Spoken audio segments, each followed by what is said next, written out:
मुसीबत का सबब बनी है। मैदानों में भी पानी ने डेरा जमाया है। नदियों में आए उफान की वजह से सैकड़ों गांव बाढ़ की चपेट में हैं।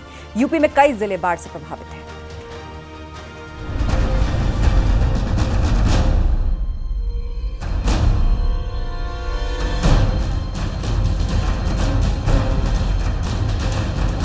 एक तरफ पहाड़ों में तबाही मची हुई है तो वहीं मैदानों में बाढ़ ने हालात मुश्किल बना दिए हैं। यूपी के कई जिले बाढ़ग्रस्त हैं। बलिया में गंगा और सरयू नदी प्रचंड वेग के साथ बढ़ रही है, जिससे यहां 22 पक्के मकान और 298 रिहायशी झोपड़ी पानी में समा चुकी हैं। कई प्राइमरी स्कूल डूब चुके हैं, जिससे पढ़ाई में भी दिक्कत आ रही है। राहत टीमों की तैनाती कर दी गई है। हमारे परिषदीय विद्यालय भी प्रभावित हुए हैं। कुल अभी तक 78 परिषदीय विद्यालय ऐसे हैं जिनमें पानी है और इस वजह से वहाँ के परिषदीय विद्यालयों को बंद कर दिया गया है और वहाँ छुट्टी घोषित कर दी गई है और सभी स्थानीय वासियों से अनुरोध किया गया है कि वो अपने बच्चों को बाहर न भेजें, जिससे कोई दुर्घटना न होने पाए। बहराइच में बाढ़ से हालात खराब हैं। भारी बारिश और नेपाल से छोड़े गए पानी की वजह से बहराइच में कई गांव डूब गए। घाघरा नदी में आए उफान की वजह से लोगों की मुश्किलें बढ़ गईं। कई मकान पानी में डूब चुके हैं। लोग सुरक्षित जगह पर जाने की मशक्कत कर रहे हैं। खेत खलिहानों का नामो निशान नहीं बचा, क्योंकि हर तरफ पानी ही पानी दिख रहा है। लोग नाव का सहारा ले रहे हैं। शिवपुर इलाके में मिट्टी के कटान का खतरा है, जिसकी जद में दर्जनों मकान हैं। कटान के डर से लोग घर छोड़ रहे हैं। पूरा जो इलाका है यहाँ पर दर्जनों घर हैं जो डूबे हुए हैं बाढ़ के पानी में, और लोगों को रहने के साथ साथ सबसे बड़ी जो दुश्वारियां हो रही है वो खाना बनाने की हो रही है, ताकि अपने बच्चों को 2 टाइम की रोटी नहीं दे पा रहे हैं वो लोग, जानवरों के लिए चारा नहीं ला पा रहे हैं। तमाम तरह की जो परेशानियां हैं वो इस वक्त यहाँ पर है और इनकी मांग है कि अधिकारी हमको सहूलियत दे और हमें जो राहत मिलती है वो पहुंचाई जाए। राहत सामग्री जो आती है, जो मिलती है, उसमें कुछ को मिलती है, कुछ को नहीं मिलती है। जौनपुर में गंगा के उफान के बाद अब गोमती नदी ने भी अपना रौद्र रूप दिखाना शुरू कर दिया है। नदियों के आसपास रहने वाले लोगों को पानी डरा रहा है। गोमती तट के ग्रामीण इलाके में बाढ़ का खतरा मंडरा रहा है। प्रशासन ने नाव चलाने पर पूरी तरह से रोक लगा दी है। बाबा गोमतेश्वर महादेव मंदिर आधा डूब गया है। जलस्तर भी कम 15 फीट बढ़ गया। आज के डेट में 15 फीट पानी ऊपर आ गया है। जो गोमतेश्वर बाबा का दरबार था वो डूब गया। हनुमान घाट का मंदिर तट डूब गया। हापुड़ के गढ़ मुक्तेश्वर में गंगा का जलस्तर तेजी से बढ़ रहा है। खादर क्षेत्र के गांवों पर बाढ़ का संकट मंडराने लगा है। कई गांव की सीमाओं को पार करते हुए गंगा का पानी आबादी तक पहुंच गया है, जिसके चलते प्रशासन भी मुस्तैद नजर आ रहा है। बाढ़ चौकियां बनाई गई हैं। बढ़ते जलस्तर के कारण लठीरा के आसपास के जो हमारे गांव हैं, बड़ावली हो गया, जो मढ़ैया है, वहाँ पे खेतों में पानी घुस आया है। कल रात्रि को मेरे और कप्तान साहब के द्वारा इन क्षेत्रों का भ्रमण भी किया गया, तो खेतों में लगभग 1-2 फीट पानी आ गया है। परंतु चूँकि गांव की आबादी थोड़े ऊंचे स्तर पर स्थित है, इसलिए आबादी में अभी पानी नहीं घुसा है। बिजनौर की बात करें तो बाढ़ से कई गांव प्रभावित हुए हैं। सड़कों पर हर जगह जल भराव दिख रहा है। अमेठी में रुक रुक कर बारिश आफत बन गई है। गयासपुर गांव में तेज हवा के चलते एक पुराना पेड़ घर के छप्पर पर भर भरा कर गिर गया। एक महिला की मौत हो गई। राजधानी दिल्ली की बात करें तो यहाँ यमुना नदी उफान पर है। यमुना नदी का जलस्तर खतरे के निशान के पास पहुंच चुका है। अगर यमुना में और पानी छोड़ा जाता है तो नदी के आसपास के इलाकों में बाढ़ का खतरा हो सकता है। Bureau report, news 18, UP, Uttarakhand.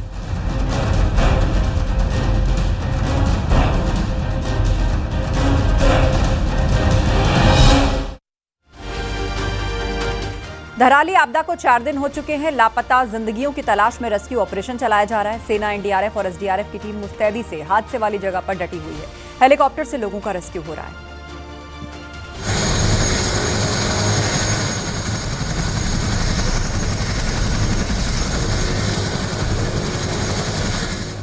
Dharali में ऐसी त्रासदी आई जिसके जख्म भरने में काफी वक्त लग जाएगा। पहाड़ से आए सैलाब ने पूरा गांव ही निकल लिया। भीषण आपदा के बाद राहत और बचाव के काम ने तेजी पकड़ रखी है। MI-17 हेलीकॉप्टर के जरिए लोगों को निकालने का काम शुरू किया गया।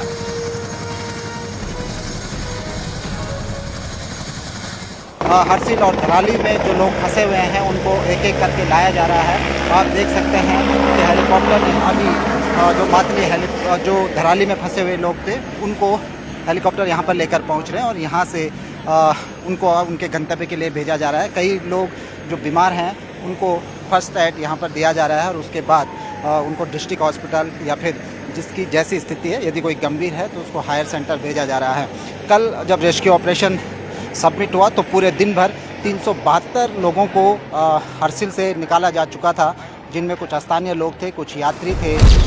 उत्तरकाशी में गंगनानी से 3 किलोमीटर आगे पुल के ध्वस्त होने से रास्ता बंद है। एसडीआरएफ की टीम ने रोप की सहायता से पुल बनाने की सामग्री पहुंचाई ताकि पुल का निर्माण शुरू किया जाए। बीआरओ और पीडब्ल्यूडी के इंजीनियरों और मजदूरों को रस्सी की मदद से नदी के सुरक्षित रास्ता पार करवाया गया।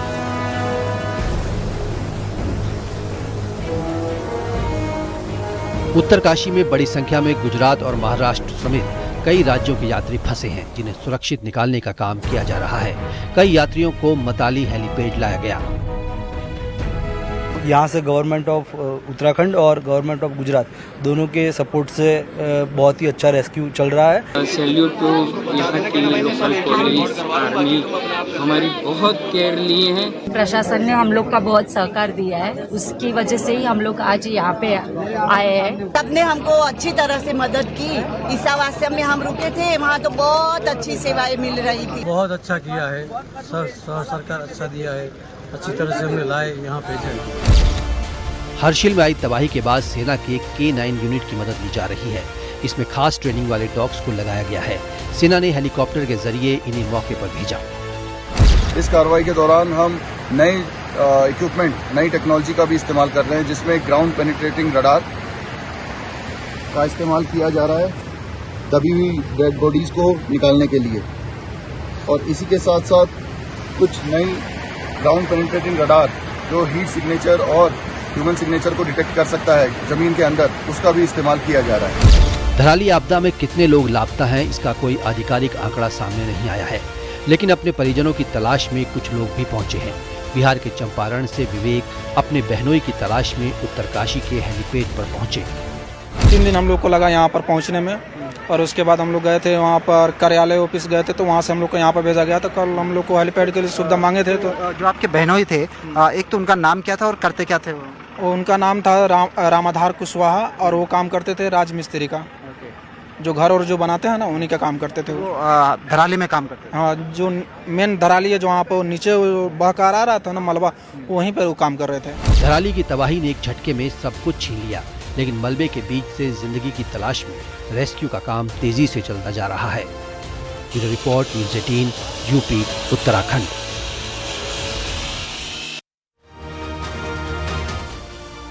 पंडित दीनदयाल उपाध्याय मंडल ने नया इतिहास रच दिया। मालगाड़ी में 354 डब्बे थे। एक मालगाड़ी में इतने डब्बे हो सकते हैं क्या? ये रिपोर्ट देखिए।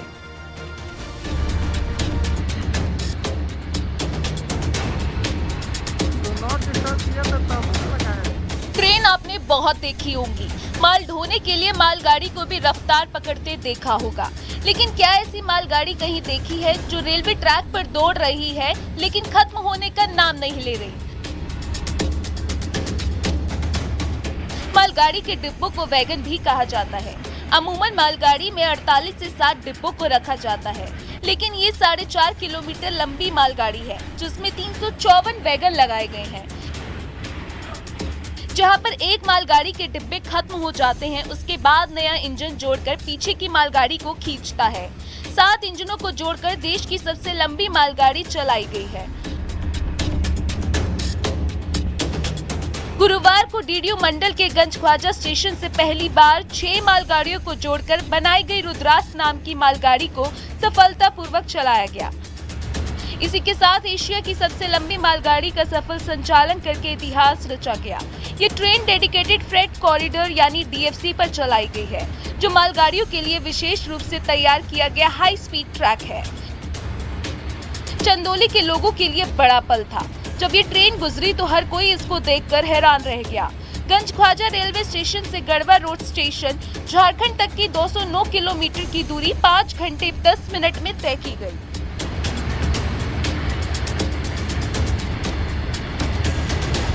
एक रुद्रास्त्र अस्त्र के नाम से एक लंबी मालगाड़ी बनाई, जिसकी की लंबाई करीब 4.5 किलोमीटर की रही। इसको 3 लॉन्ग हॉल को मिलाकर यानी कि 6 मालगाड़ियों को मिलाकर बनाया गया। इसमें 354 वैगन थे, बॉक्सन डिब्बे, जो कि एक ट्रेन में हम लोग करीब 59 वैगन चलाते हैं। उन सबको एक साथ मिलाकर हमने डीडीओ मंडल में गंज ख्वाजा से लेके गढ़वा स्टेशन पर धनबाद मंडल को हैंडओवर किया। करीब 209 किलोमीटर की दूरी तय कर की गई 5 घंटे में। रुद्रास के सफल संचालन से माल ढुलाई की रफ्तार और क्षमता दोनों बढ़ेंगी। इस मालगाड़ी से समय और संसाधनों की बचत होगी। 6 मालगाड़ियों को एक साथ चलाकर माल ढुलाई की मात्रा में भी वृद्धि होगी। इसका संचालन रेलवे की नई तकनीक का बेहतरीन उदाहरण है। इससे पहले छत्तीसगढ़ में सुपर वासुकी नामक मालगाड़ी 5 इंजन लगाकर चलाई गई थी। Bureau report, news 18 UP Uttarakhand.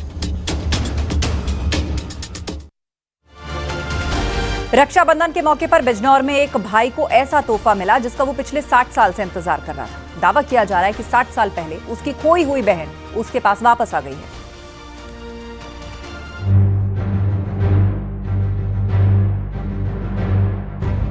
एक साल बाद फिर रक्षाबंधन का त्योहार आ गया है।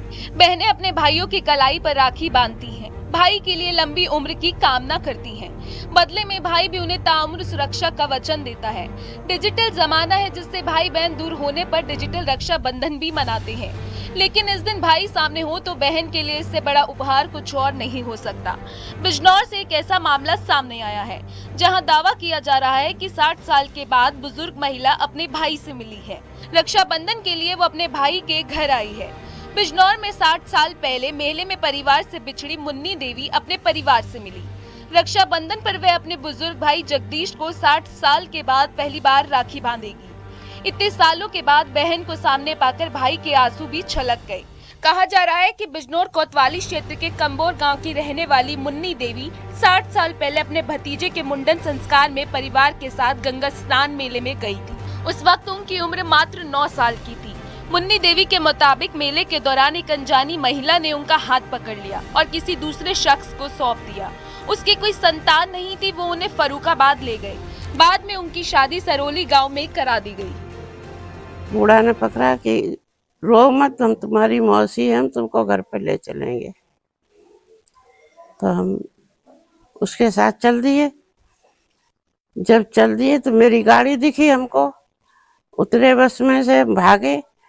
तो पुलिस वाले से बोली कि ये देखो मेरी बेटी बार बार भाग रही है और बैठ नहीं रही है। उसने हमें डर पाके बैठा लिया। मुन्नी देवी ने कई बार अपने पति से बिजनौर जाकर अपने परिवार से मिलने का अनुरोध किया, लेकिन उनकी बात नहीं मानी गई। उनके पोते को अपनी दादी की इच्छा के बारे में पता चला तो उसने दादी के पैतृक गांव ढूंढने का फैसला किया। 2 दिन पहले मुन्नी देवी का पोता बिजनौर के कंबोर गांव पहुंचा और मुन्नी देवी के भाई जगदीश सिंह से मिला। पोते ने दादी की उनसे फोन पर बात कराई। हमने भी वीडियो कॉलिंग पे फिर इन्होंने अपनी पुरानी पहचान बताई। पहले हम गांव बीच में रहते थे, वहाँ कोया था, एक सतूत का पेटा था, इधर की साइड में गाय बनती थी, कोल्लू चलता था हमारा। इन्होंने अपना पहचान करी। फिर गाय का नाम हमारी दादी ने बताया, श्यामा गाय का नाम था हमारी, श्यामो। तो हमने दादा से मालूम करा, दादा ने कहा हाँ श्यामा गाय का नाम था हमारी। फिर फोन पे जब वीडियो कॉलिंग वगैरह करी, पहचान करी, फिर पूरी जानकारी करने के बाद पोते के साथ हम चले गए। बहुत तलाश करी, कहीं पता चला। अब फिर इनका वो आया 60 साल बाद में पोता, उसने गांव में मालूम करा, इन्होंने आड़िया बताया उसे। जो आड़िया उसने बताया वो सही निकला उसका। फिर उसकी गैल हम हो गए, उसने अपनी बहन को लाए, बहुत खुशी है। इस तरह 60 साल बाद भाई बहन का मिलन हुआ। रक्षाबंधन के खास मौके पर भाई बहन बरसों बाद एक दूसरे से मिले हैं। इससे परिवार में खुशी का माहौल है। बिजनौर से शिवोम शर्मा के साथ bureau report, news 18 UP Uttarakhand.